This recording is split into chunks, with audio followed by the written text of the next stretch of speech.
Good evening, and welcome to this UCLA Extension series, The Campaign and the Political Process, which, as you know, is the second series in our spring semester Social Sciences Colloquium, a program consisting of 6 consecutive Sunday evenings, which will finish on May the 17th. I may point out to some of you who have tickets which indicate that the last session is on May the 15th that it ain't so. And I want to correct that error right now. Final session, like tonight, is on a Sunday evening, and you'll find that Sunday is May the 17th and not May the 15th. The purpose of this series, to help to analyze American political institutions and ideas as they are tested by the current race for the American presidency. The purpose then is not to provide the inside dope. Now, the real story behind the real story, we won't claim here, I guess, to give an infallible prediction on who's going to win the Republican nomination in July. I'm prepared to go out on a limb myself and predict that it won't be Harold Stassen.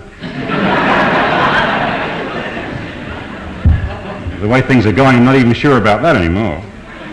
But we're not concerned, of course, here with crystal ball gazing, but with the examination of the basic questions facing us today in our political system, particularly the basic question of whether or not our political system is equipped by its nature to cope with the incredible problems that are rushing in on us from all sides. On the other hand, it's not simply another standard course in American government, American institutions. Politics 1964 is the theme. It's a contemporary analysis, and Politics 1964 is the book about which mention has been made to you in that little notice handed out there, of which Professor Francis Carney and Frank Way of the University of California faculty are the co-editors and authors. And this is sort of the background reading, which you'll find most of the programs that we are presenting here in this series will refer to, will tie in with. And you can get that, as the form indicates, from the student bookstore or from the publisher. Well, during these next 6 weeks, we'll be using a variety of formats. But tonight it's very simple.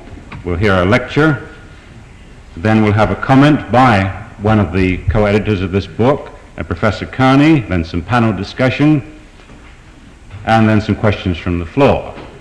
So after the lecture, we'll take a short break, followed by a panel discussion and questions. Well, to our speaker then, and to the opening of our series, our speaker, Professor Clinton Rossiter, Professor of American Institutions at Cornell. He has been, too, a visiting Professor of American History at Cambridge University, and he's lectured at over 100 universities all over the world. He's the author of a number of extremely important books: Conservatism in America, Partisan Politics in America, Marxism, The View from America, Supreme Court and the Commander-in-Chief, Constitution and Dictatorship, Alexander Hamilton and the Constitution, Seed Time of the Republic, and of course the book which ties in most directly with this evening's topic, The American Presidency. He's a consultant to the Ford and the Rockefeller Foundations. He's the general editor of a series of books on communism in American life, sponsored by the Fund for the Republic. One of the great men, in other words, in the field of politics in this country and political science, particularly an authority on the American presidency. And his topic for tonight, specifically, is the president, problems of leadership. And since so many of those problems of leadership today are concerned with his relationships with Congress, it will be problems of the presidential leadership with special reference then to Congress and presidential congressional relationships. A great pleasure then for me to introduce to you Professor Clinton Rossiter.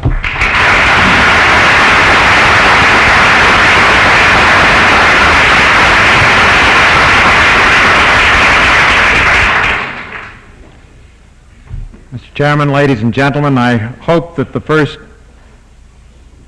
words that Professor Carney will put to me is to tell me why I was in the first edition of his book and have been left out of the second edition. I'm obviously old-fashioned.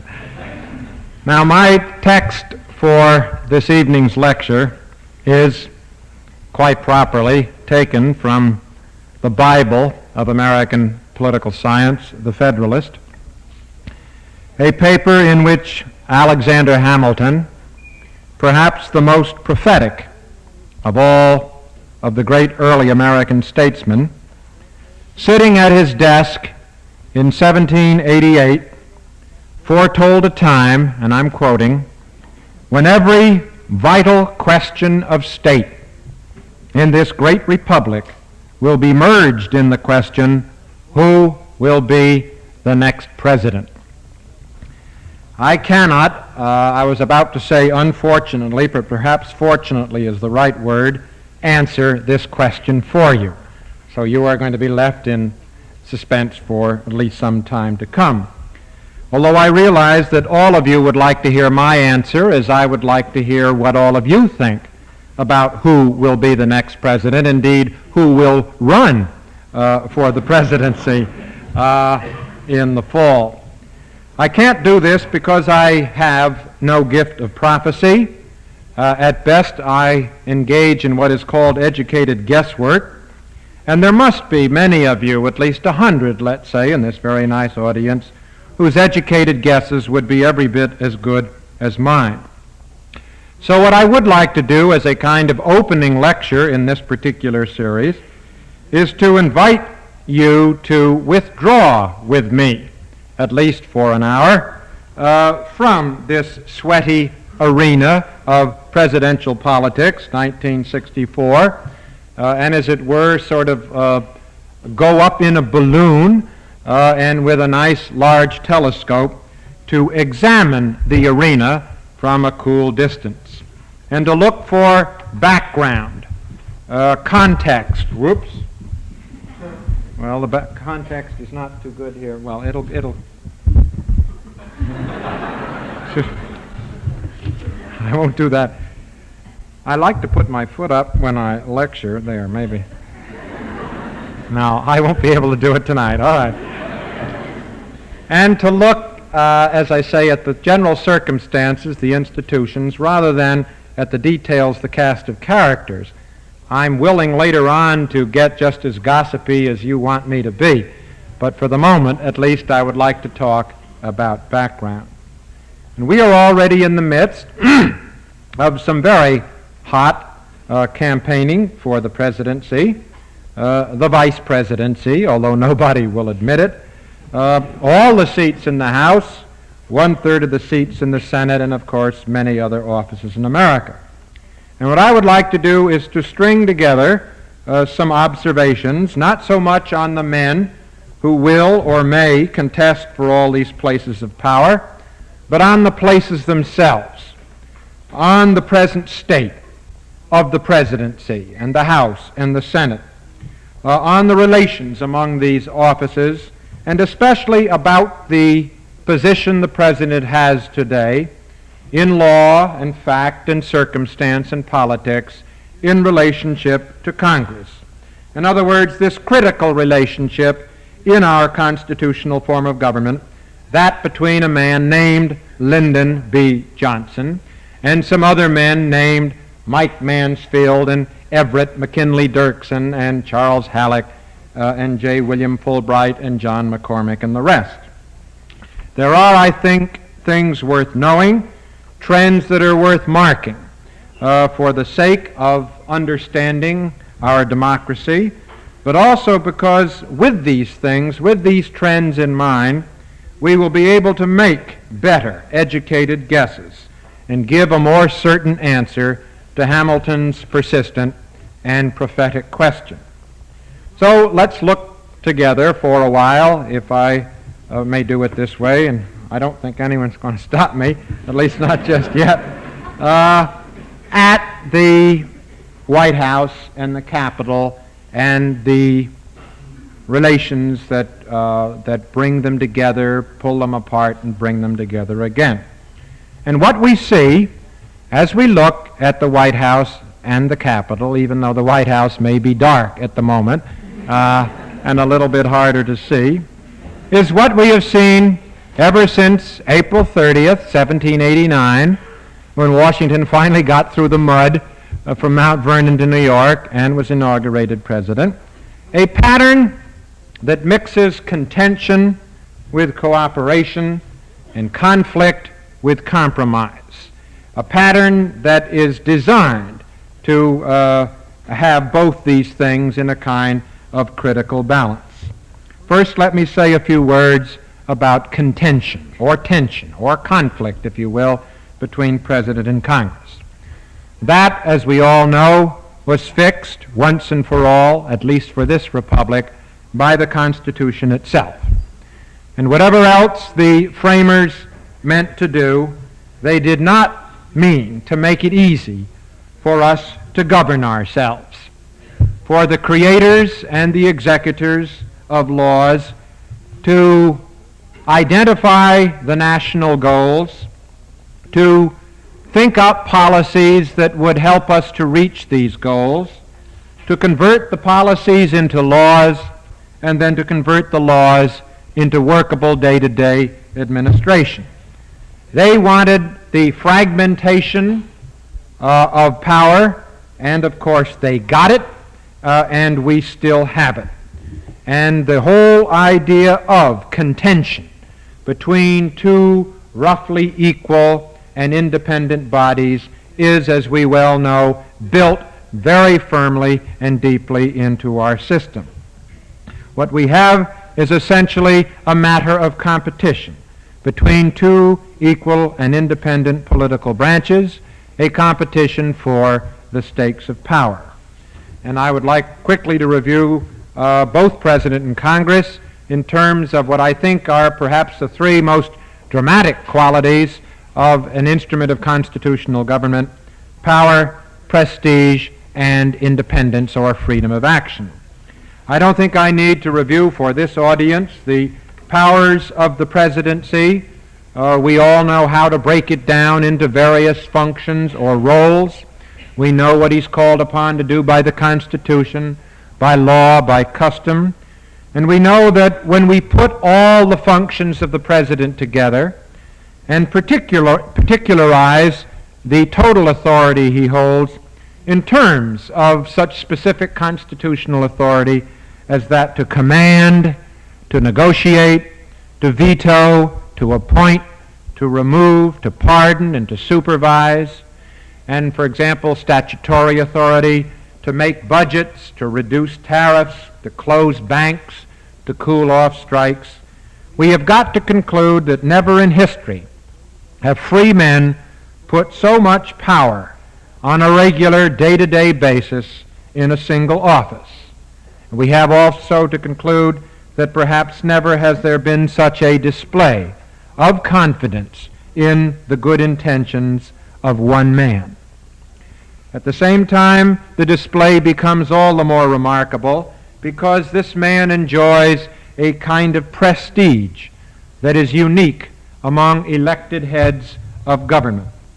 For the President is, by the implicit direction of the Constitution, by the consent of us, the American people, and perhaps thanks to the memory of George Washington, the chief of state, the head of state in the American system. As someone said at the very beginning, a kind of Republican king, a figurehead as well as the working head of the government, or in the words of President Taft, the personal embodiment of the dignity and majesty of a great nation. Since President Taft weighed 330 pounds, he had a right to use those words. Well, remarkable in the way it mixes power and prestige, the presidency is even more remarkable, of course, because of the fact of its independence, of most of the day-to-day, week-to-week checks and pressures to which even the most exalted of prime ministers in parliamentary systems of government must be alert. If I may use this word in a technical sense, the president is virtually irresponsible, entirely exempt from votes or even motions of no confidence, never asked any questions, even by Reston or May Craig, that he has got to answer. A man who can look forward confidently, as no prime minister can ever look forward to a full term in office. All in all, a very independent man indeed. Neither the court, nor the process of impeachment, nor the process even of election holds many fears for the resolute and knowing president. The one sure thing a president ought to know about the process of election is that in an electorate as vast as the one he faces, and in which there is always only one real alternative to voting for him, the desires of various groups to punish him for wrong behavior have a way of canceling one another out. So whether we talk of power or authority is perhaps the better word, or prestige, or independence, we have here, as you know, a virtually unique office. At the same time, down Pennsylvania Avenue, there is the Congress. And what kind of position is it in? Virtually the same sort of position. Vast power, vast prestige, unique independence.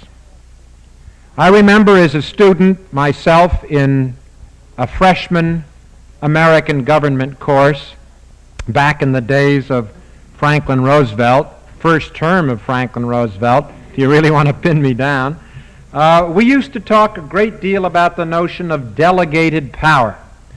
This was more than a notion because we had just had the Schechter case and United States versus Butler, and the idea was a very clear one that Congress was a body of limited powers. Today, for better or worse, we talk rather differently about Article 1, Section 8 of the Constitution, because the new and now apparently established fact is that the sweep of vast events abroad and the pressures of an industrial civilization at home have blown this restrictive concept of delegated powers into a balloon of immense proportions. Congress, I would think, now has constitutional authority to pass any laws dealing with any problem that appears to Congress itself to be national in scope, including problems not only of agriculture and health and education, but of urban renewal, morals, and I might say civil rights. I myself cannot take very seriously the present constitutional debate over the Civil Rights Act. I cannot imagine the court ever declaring that act unconstitutional, no matter what else some people may think of it. In any case, you take the opening words of Article 1, Section 8, you add them to the great war powers of Congress, you add them to the Commerce Clause, you multiply the whole thing by the words necessary and proper, and you have today, in effect, the full sovereignty of a national legislature. And that is the power Congress has today. In terms of working relations with the President, of course, the cutting edge of this power, whether it's the power to hand the President $50 billion or to make it hard for him to spend it at all effectively, is the pride which most members of Congress, with which they contemplate the past, the present, and the future of this institution. Although there is an aura of majesty and mystery about the presidency, surely there is an equal aura today about Congress. And the Congress yields not 1 inch to the president in its sense of prestige. And I don't think I'm talking about something just light and airy here. Prestige is power in almost any form of government. And while he may be the chief of state, the tribune of the people, the high priest of national ritual, Congress is, as someone has said, the mirror of the nation. And in its own opinion, it presents a more accurate image of the hopes and the fears and needs of the American people than does even the most alert and dedicated of presidents. Finally, I would remind you that as the power of Congress confronts the power of the president, and the prestige of Congress is a match for the prestige of the president, so the independence of Congress in turn confronts the independence of the president. The independence of Congress every bit as unique and fateful for our form of government as his own freedom of action. I remind you again of the power of Congress to check or to persuade him. And in doing so, I ask you to take particular note that the essence of congressional power today is quite simply the untrammeled right to say no to his requests for legislation and appropriations, which includes the untrammeled right of the Senate to say no to his requests for confirmations and for the approval of treaties. I ask you to remember 2 points in this connection. 2 rather simple points, but points often easily forgotten. First, and I think President Johnson could probably on the basis of his first 100-odd days tell you this with a great deal of force, that there is no important policy, domestic or foreign, in this country today that can be pursued for long by even the most forceful president unless Congress comes to his support sooner or later with laws and money. And second, that the Constitution makes it impossible for him to force Congress to pass a law or spend money against its own sovereign will. Ours is just about the only legislature in the world over whose decisions the executive has no final power of persuasion. One may say that the president has influence in the legislative process, and the influence can be great, but he has no power, not until Congress presents him gladly or grudgingly, and once in a while maliciously, with a bill for his approval or disapproval. And I remind you that although he faces no vote of no confidence, on the other hand, they cannot be dissolved. If his term is rigidly fixed, so too is theirs. Congress, I again say, a uniquely independent legislature. Well, there then, briefly, a short course in American national government, a review of the pattern of contention fixed at the beginning and still with us and likely to be with us for a long time to come. At the same time, out of contention, very often in our system, I would say more often than we realize, tends to come a remarkable amount of cooperation. The amount of working together one finds these days between the White House and the various agencies for which the President is responsible, and Capitol Hill, including some of the most feudal and baronial of the committees, is really quite remarkable. I think in this instance that our view of reality is distorted by the way in which we gather our information. If I may put it this way, a fight between President and Congress, like a rumble, if you're calling that out here, in the streets of Los Angeles, is news. Or I'll say rumble in New York. I don't want to be chauvinistic about this sort of thing. We all have these troubles. In any case, we read about it avidly. It's all over our front pages. Cooperation between President and Congress, like the peaceable coming and going of millions of citizens in this area, is not news. And most of the time we do not get to read about it at all. And I'm simply suggesting that behind the headlines you often read of a bitter standoff between the President and Congress, there is a remarkable amount of day-to-day cooperation emerging out of this pattern of contention. Indeed, all things considered, I would insist that the essence of presidential-congressional relations in the past few years has been harmony rather than dissonance, cooperation rather than dissension, and mutual respect rather than mutual mistrust. I do not for a moment say that the American system works, indeed it is not intended to work, as smoothly as the British, to produce a joint attack of executive and legislature on national problems. But I do say that if you probe beneath the surface, where a McCarthy goes buccaneering, or a Harry Truman spits fire, or Howard Smith squats like a bulldog in the path of progress, you can discover the elements of just about as much cooperation as I think we ought to expect of our constitutional system, one designed purposefully to prevent steps not willed, not supported by a thoughtful majority. I feel this is especially true when we think of a president who is not getting some of his requests. My feeling here is that by and large, if our presidents got all the things they asked for from Congress in any given session, they wouldn't know what to do with the laws and the money they had been given. Well, in any case, I insist that out of contention a remarkable amount of cooperation emerges. And then inevitably the question is why? Well, I want to review this very briefly. I wish I had a little more time. Let me simply pose a number of hypotheses of reasons why the President and Congress seem to get along perhaps better than one would think, looking at our history and looking at our constitutional system.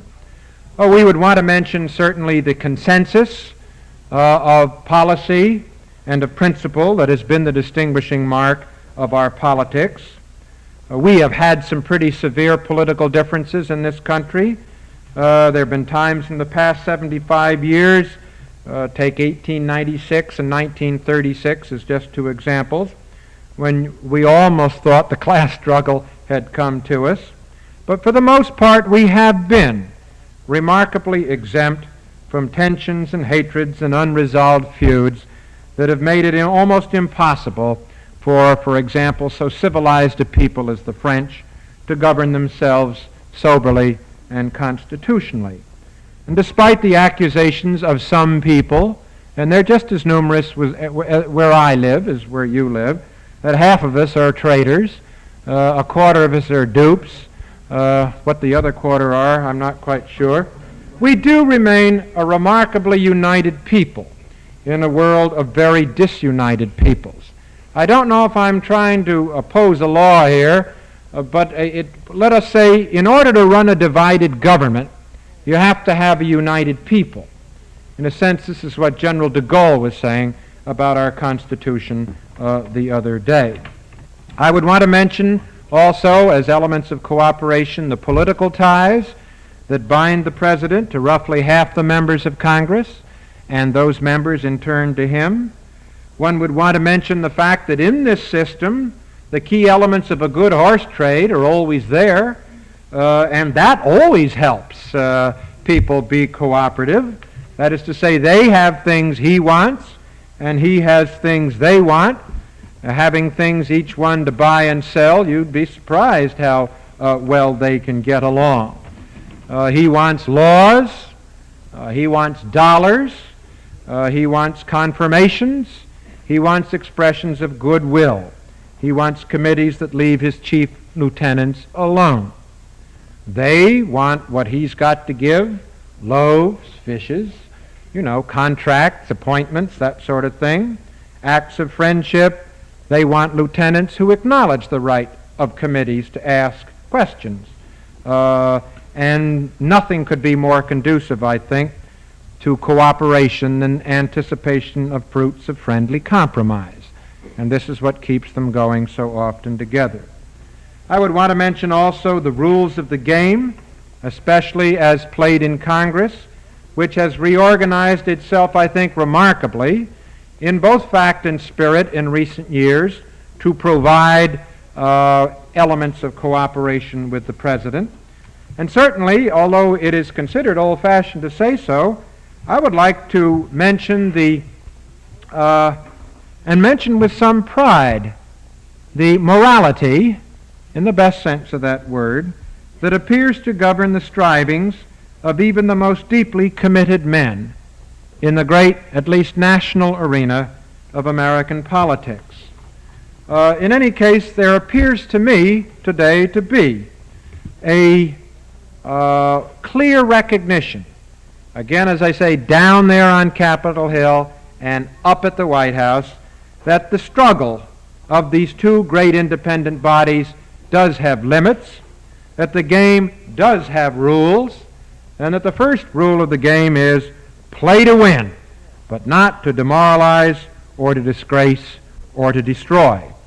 And as I see it from my own more or less outside position, I would say there is a genuine feeling of respect for the presidency in Congress today as an institution, which has not always been there, and a genuine respect in the White House under any one of the last few presidents you can name for Congress, which has not always been there. Well, I've mentioned then consensus, political ties, horse trading, rules, customs, morality, all of these elements in the modern pattern of executive legislative cooperation. And yet all of them together are no guarantee that the cooperation will be the kind that we need in the year 1964, the kind that impels men to grapple with problems rather than the kind that encourages them to stand pat or perhaps to run and hide. In other words, one of the basic propositions of my lecture would be that cooperation, pure and simple, between White House and Capitol Hill is not enough. Cooperation that moves and shakes, that faces life and takes chances, makes gambles, is the kind we must have in the 1960s. Now that cooperation, I am convinced, is far more of a reality in the American system today than it was only a generation ago. And I think that it has become part of our system in that way, added permanently to the pattern because of one particular factor. And that factor is, within this system of equals, an element of presidential ascendancy. Not domination, but ascendancy. The essence of the situation, the basic reason why the President and Congress work together more often and readily than they fall out, and work together to get some things done, is that the President now has a visible edge on Congress in most of their large dealings. In the Soviet Union, we have been told all men are equal except some are more equal than others. In the American system, I would argue all branches are equal except one is more equal than others. The President of the United States, and I mean any president, no matter how modest and moderate a man he may be, is now and will remain into the indefinite future in a position of, if not clear, at least visible superiority over Congress in this ongoing contest for the right to direct the course of the American future. In the language and the ideas of Stephen Potter, a great student not simply of politics but of life itself, the President is one up on Congress at all times, and two up if he is disposed to exploit the advantages of his position with tact and vigor. He is one up, if we may think of the governing process as a great game, because as the executive in this modern world, he is generally on the offensive, and Congress, as the legislature, is generally on the defensive. His natural position is that of the active leader, the natural posture of Congress, that of the grudging follower. The great power of the President is essentially positive, and the great power of Congress essentially negative. If I may be poetic, he is a hammer, and hammers are meant for striking, and Congress is an anvil, and anvils must bear. This has always been true in our constitutional system. I think it is doubly true today because of the internal and external pressures under which our system is operating, or if you will, laboring. The style of executives is action, and action is at a premium in this world. The style of Congress is delay, and delay is at a discount. All over the world, even in the home of parliamentary government, this is a great season for executives. and a rather poor one for legislatures. And that is one reason he is one-up. That tactical, if I may call it that, tactical one-upness is most readily apparent in this broad field we are calling today national security, where he plays the twin roles of chief diplomat and commander-in-chief. Think just for one moment of what John Jay called the ingredients of successful diplomacy: unity, continuity, dispatch, secrecy, and access to information. All of those properties of his office, none of them certainly ever a property of Congress. He, therefore, in a much stronger situation.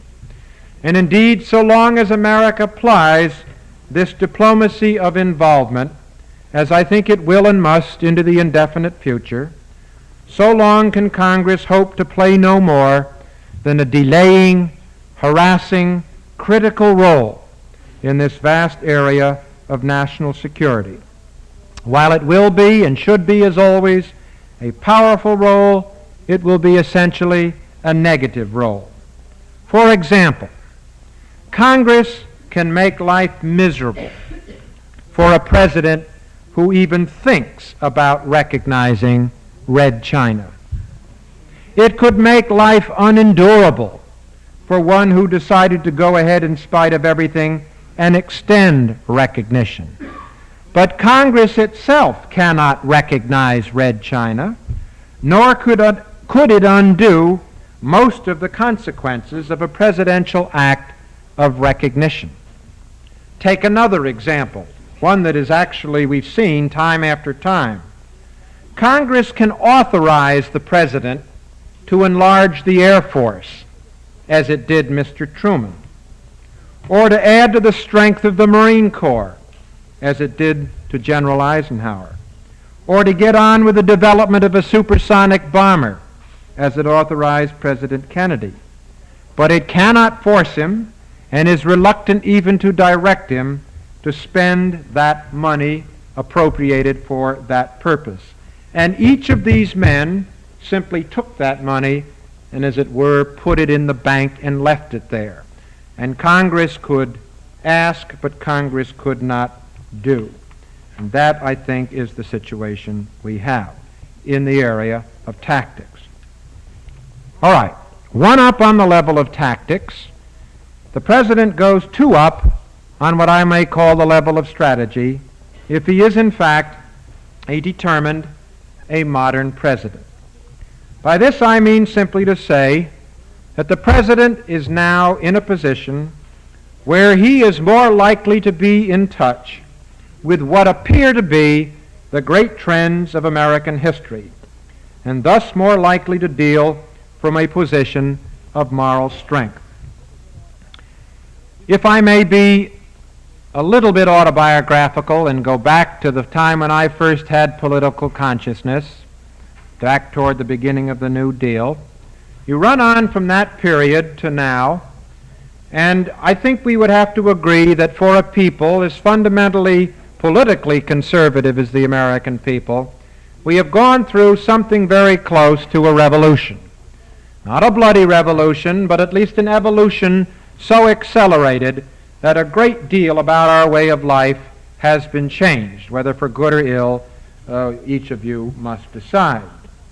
But in particular, I see 4 or 5 parallel, in some ways separate, in some ways all intermixed developments. We have moved in this generation, and will continue to move, I am quite sure, for at least another generation, from a rather free-swinging capitalism toward a pattern of regulation and stimulation, subsidy and control in our economy. We have moved from a society in which welfare was basically an individual responsibility to one in which it has become more and more a collective responsibility. From a society where there was an easy, almost careless, offhand acceptance of discrimination on the basis of race, creed, and color, toward, we hope, at least a rough equality of opportunity for men of all races. From a society whose foreign policy was noted for its disdainful isolation, or as I would prefer, unilateralism, toward an almost frenetic involvement in the affairs of mankind, as old Sam Johnson put it, from China to Peru. And finally, with all this, we have moved ever on from a rather loose collection of states toward more and more of a nation. A move, as it were, from Montgomery and Albany and Sacramento and Springfield and Austin and Tallahassee on to Washington. I don't mean to exaggerate the impact of these closely related developments on our American way of life, as it was left to us, let us say, by Herbert Hoover. Yet these changes, I repeat, have been something almost deserving of the label of revolution. Now, putting the President and Congress in this context of history, my point is that the significant fact about these changes for the American system of government centers on this point, that our last 5 presidents, Roosevelt, Truman, Eisenhower, Kennedy, and now Johnson, have been, with no exceptions, purposeful leaders, or at least permissive patrons of this long revolution. And our last 16 Congresses, with very few exceptions, recalcitrant roadblocks, or at best, grudging followers. It has been our presidents, by and large, who have called for new weapons to deal with the problems of an advanced industrial society, who have called our attention to growing social needs, who have hacked away as best they could at roots of racial and religious discrimination, who have taken us, as it were, adventuring for good and ill beyond our shores, and who have emphasized the power and the glory of the nation at the expense of the states. Even the most conservative of our last 5 presidents, the one, incidentally, who was a Republican, Mr. Eisenhower, proved himself more nation-minded, more impatient with prejudice, more conscious of problems of economic growth and of social welfare, more dedicated to United Nations and NATO and economic aid to underdeveloped countries than were the Congresses with which he dealt. Certainly more than, in Mr. Eisenhower's case at least, than the members of his own party. What I think we have got here is something I would set up, and I think I would put the word in quotes so that the words in quotes, the operative words, so that we didn't take this too far, a pattern that has emerged in our system in the past generation of congressional conservatism and of presidential liberalism or progressivism. What I mean to say is, if I could go back to the blackboard, but I might get lost back there and never get back to the lectern again, but I would sort of draw here for you, just try to imagine it, one of those wonderful, the spectrum of American politics running from left to right. That sets up all sorts of problems, but anyway, stay with it for the moment. And in the middle, obviously, the center, and the point that I would make is that for a very long time, American politics has been a politics of the center.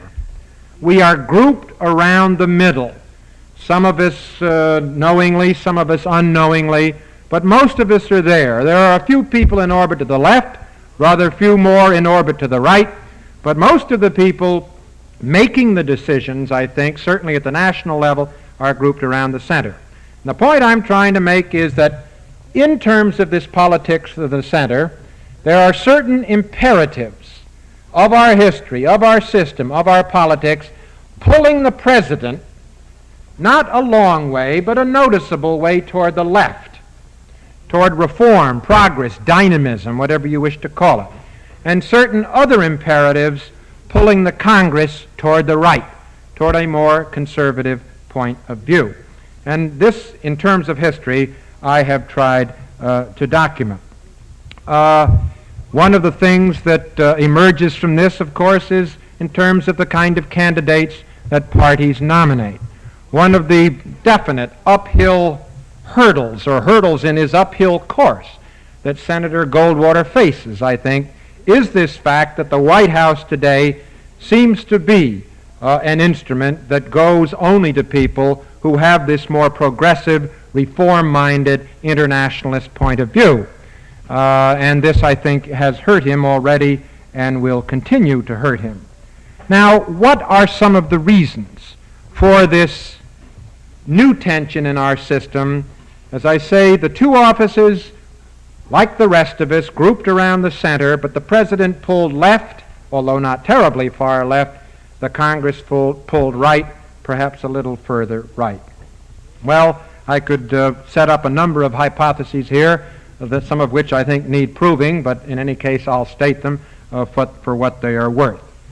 First, we have in our system today a kind of double gerrymander. Not a gerrymander. Old great-great-great-uncle Elbridge called it a gerrymander because his name was Gary, so let's remember this word. Not intentional, but accidental. A gerrymander in our electoral system today, which in effect provides the president with a constituency, emphasizing the great states, which, as you know, go in blocks to the man who wins the popular vote.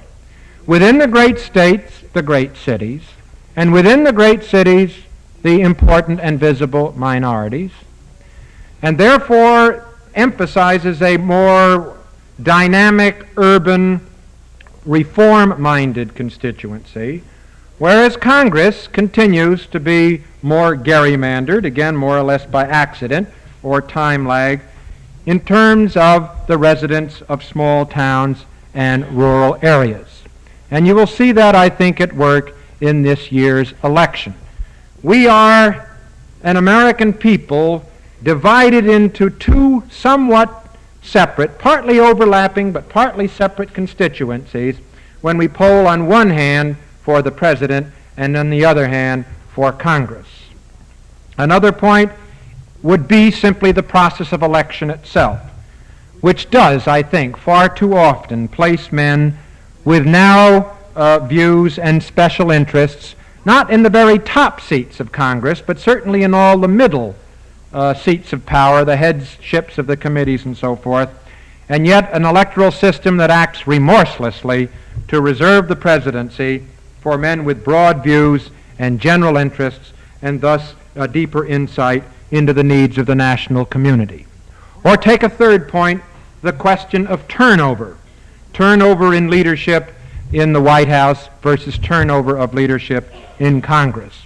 The one thing we can say about the presidency is that the leadership turns over very quickly indeed. And no man, except under very special circumstances, can expect more than 8 years there, and the only man who can expect more is a man who happens to have come, sadly, in this instance, of course, sorrowfully to office as Mr. Lyndon Johnson did. I hope you all know that about the 22nd Amendment. Those of you who are for him, or those of you who are against him, in any case, he can be elected twice president on top of what he has had already. In any case, the seniority rule, the safe district, all these things combine to provide a very slow turnover of leadership in Congress, with men in positions of leadership so often who have not even contested elections in any really meaningful sense. Another point, of course, would be, by now, the sharp contrast in the traditions of the presidency, which call for strength and action, and the rules and customs of Congress, which place a high premium on caution and compromise. Perhaps we could mention the relative weakness of party government in Congress, which forces the president willy-nilly to assume the responsibility for hard problems that ought in the first instance to be solved by imaginative legislation. We ought perhaps to pay tribute to the vast number of interest groups, the lobbies, the pressure groups in our society, Most of these in the nature of our society today conservative in character and able to beat daily upon even the most secure congressman, whereas the president is in a way immune from the pressures. In some ways there are so many of them, they seem to cancel one another out. Finally, I would want to mention something that has appeared recently in some of the most sophisticated voting studies, the apparent development of a political instinct in the American people, many of whom now seem to expect the president to look out for one set of their interests, the big ones, and their congressmen to look out for the other set, their more local or, small interests, and a lot of whom seem to be splitting their tickets accordingly. I don't want to go too far with that particular analysis, but I think it is an important point to remember today that in addition to the edge the president seems to have, simply because this is a bad time or a sticky time the world over for legislatures and a rather good time for executives, in addition to this business in which he seems to be a little bit closer to what seem the inevitable trends of American history. If I may put it that way, the president, no matter who he is, more likely to be ready and willing than the members of Congress to take the next, and as it often seems, inevitable step down the American road. A man who has the sense that he is in closer touch with history than the other men with whom he is competing for the stakes of power and prestige is obviously in a very strong position indeed. Even when he fails to get what he asks for, he has the feeling that he'll get it next year or the year after, or if he doesn't get it, then the next president will get it, or the one after that. And some of the most dramatic failures of presidents in the past 30 or 40 years have in the end been rectified, and it has turned out that the president was in closer touch with history all that time. Well, so much then for that. Perhaps I can be more specific about some of those points in our question and answer period. Let me say just two more words before I close. First, I do not see that anything is likely to change this pattern that I have described for some time to come. The only two possibilities would be a realignment of our political parties, and I cannot see how this really would affect the situation I am describing, or a reapportionment of the constituencies for Congress. And again, I feel that this is not likely to have much effect upon a Congress whose traditions, whose customs, whose rules, whose whole way of life emphasizes the very important elements in our constitutional system of delay, of caution, of compromise, whereas all of these things in the White House are sort of turned around and the emphasis is on action, the seizing hold of great problems. We have here then a kind of extra element of tension in our political system. Power confronting power, prestige competing with prestige, independence matched by independence, and then with all of this, a president who is being pulled one way by the imperatives of his traditions, his electorate, his outlook, his style, no matter where he may have come from, and a Congress being pulled the other way by their customs, by their rules, by their traditions, and by their great constituency. I do not think this is necessarily, as Professor James Burns says, a deadlock of American democracy. In many ways, I think it is a remarkably American response to an American situation.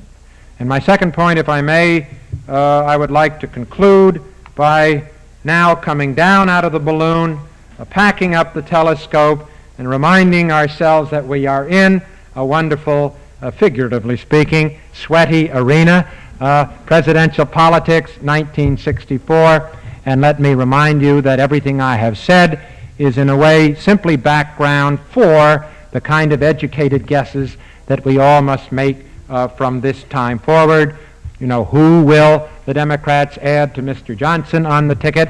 Whom will the Republicans nominate on each end of the ticket? And then who will win November 5th, 1964? Let me simply say that whatever side you are on, or whatever people you may favor, I hope you will enjoy this election very much indeed. We are moving in to what is, I guess, our greatest national ritual. A wonderful event, as I have tried to say in another place, one that mixes high drama and low comedy, grand purpose and petty politics, mass persuasion and individual choice in a collective experience that is uniquely American in character and deeply democratic in spirit. It lasts too long, it costs too much, it makes fools of otherwise sensible people, it throws our politicians, in Auden's words, into much too friendly terms with guys in advertising firms. Yet it does the job that must be done in the way in which most Americans want it to be done. And in doing the job so colorfully and well, it makes us paradoxically a more united people than we are at any other time in the normal course of American events. Without this election every 4 years, we would have a far different political, and I would imagine a far different social system. Without it, we would find the challenge of nationhood far more difficult to meet. I opened with Hamilton. I will be bipartisan in the literary and political world by closing with Walt Whitman, who said in his Democratic Vistas, "I know nothing grander, better exercise, better digestion, more positive proof of the past, the triumphant result of faith in humankind, than a well-contested American national election." I think we have such an election coming up, and I wish all of you good exercise and good digestion.